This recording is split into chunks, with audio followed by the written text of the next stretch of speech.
मेहमान थी दे कैसी ताई बिन जा तू लाशा लटी दे कैसी ताई बिन जा तू लाशा लटी दे कैसी ताई बिन जा तू लाशा लटी दे कदी हम मिट्टी जो तू मेहमान थी दे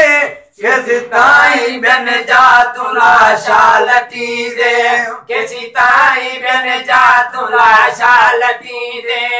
केटी काटने जा कपड़ा तो पाई ने सज नवावे समिठड़ा मटाई नए सज नवावे समिठड़ा मटाई नए सज नवावे समिठड़ा मटाई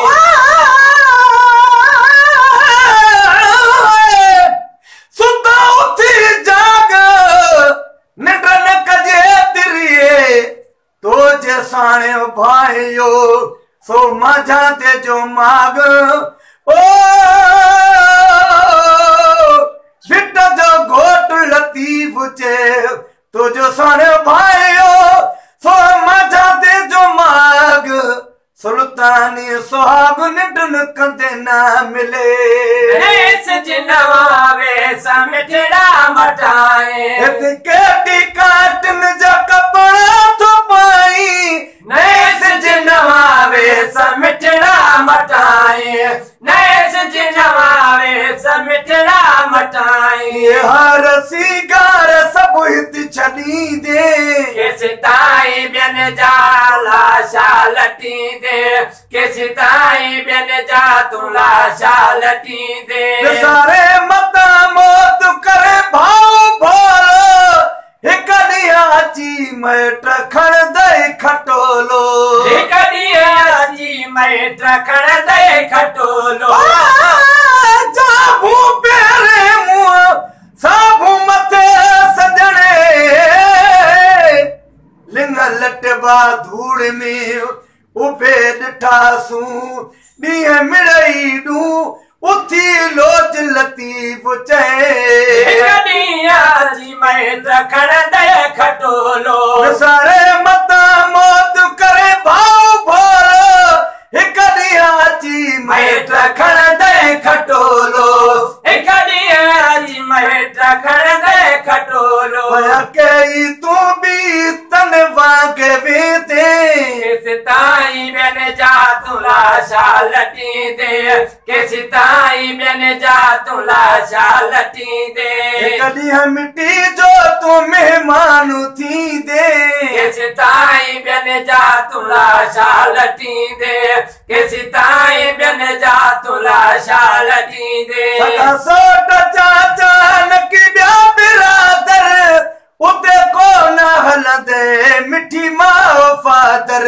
उते को न हलंदे मिठी माओ फादर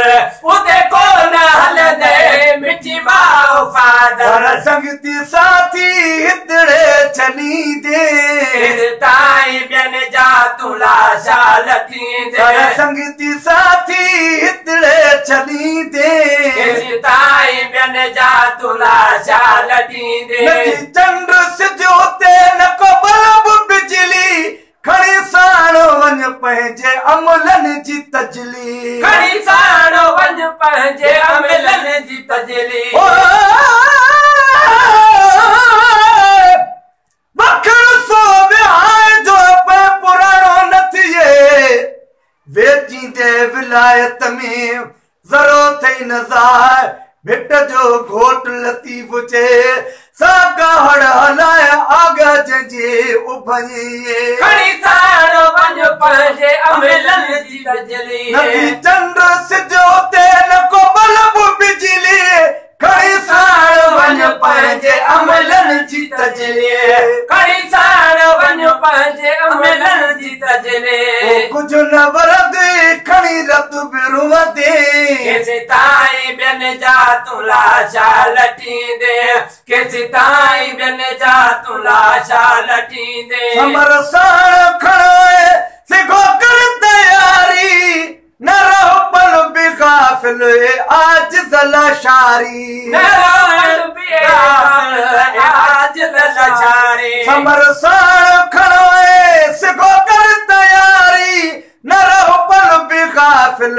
आज ज़लाशारी नलावल बे गाफिल आज ज़लाशारी नहीं कबर में फिर तू भी पवंदे किसी ताई बिन जा तुला शालटी दे नहीं कबर में फिर तू भी पवंदे किसी ताई बिन जा तुला शालटी दे कदी है मिट्टी जो तू मेहमान थी दे